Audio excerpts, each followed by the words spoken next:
যে মূল যতটুকু খবর পাচ্ছি মূল কালপিট আমরা জানিয়েছি প্রশাসনকে। আমরা তার পরিবারের পক্ষ থেকে নিয়ে যাওয়া হয়েছিল থানাতে, অভিযোগ দায়ের করেছি। দেখবো আমরা কটা দিন অপেক্ষা করব।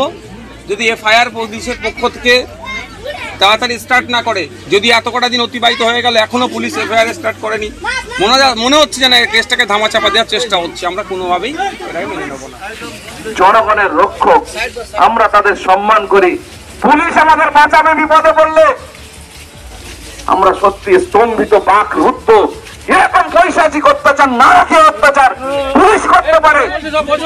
কাউকে যে ধরনের ধরা হয় তাকে শারীরিকভাবে কোনো হেনস্থা করা যায় না।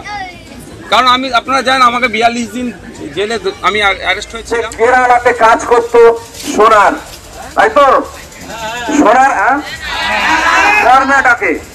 কর্ণাটকে সোনার কাজ করতো। সে এখানে ফিরে এসেছিল ঈদ উপলক্ষে এবং ভোট উপলক্ষে। তার সঙ্গে তার মায়ের অপারেশন ছিল, সেই জন্য সে কয়েকদিন বাড়িতে এসেছিল। আর দুর্ভাগ্য আর সৌভাগ্য যাই বলে, সে আইএসএফ এর সমর্থক ছিল এবং তার পরিবার আইএসএফ এর সমর্থক ছিল। এরকম একটা পরিবেশ আমরা আজকে দেখতে পাবো, সত্যি আমরা আশা করিনি। যার পরিবারে চুরি হলো তার পরিবারের লোকদের তুলে নিয়ে যাওয়া হলো।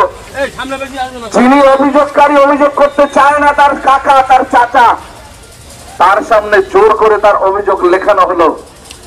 বর্বরচিত পৈশাচিক অত্যাচার যে ভাষায় বর্ণনা করা যাবে না। আমরা ছেলেটার ছবি যা দেখতে পাচ্ছি, গোটা শরীর সিদ্ধ হয়ে গেছে।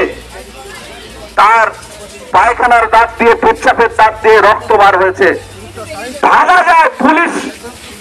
পুলিশ জনগণের রক্ষক, আমরা তাদের সম্মান করি। পুলিশ আমাদের বাঁচাবে বিপদে পড়লে। আমরা সত্যি স্তম্ভিত, বাকরুদ্ধ। এরকম পৈশাচিক অত্যাচার, নারকীয় অত্যাচার পুলিশ করতে পারে। আমাদের যদি সে চোর হয়, কাউকে যে ধরনের ধরা হয় তাকে শারীরিকভাবে কোনো হেনস্থা করা যায় না। কারণ আপনারা জানেন আমাকে 42 দিন জেলে আমি অ্যারেস্ট হয়েছিলাম।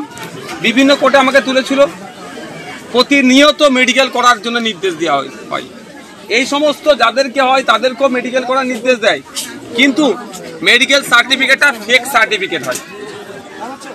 ফলে যে টর্চার করে, আর উকিলের জজের সামনে গিয়ে বলার মতো সাহস এদের থাকে না। কারণ এদেরকে ভয় দেখানো হয়, যদি মুখ খোলে মিথ্যা কেসে, আরও বড় বড় কেসে অ্যারেস্ট করে দীর্ঘদিন আটকে রাখবো।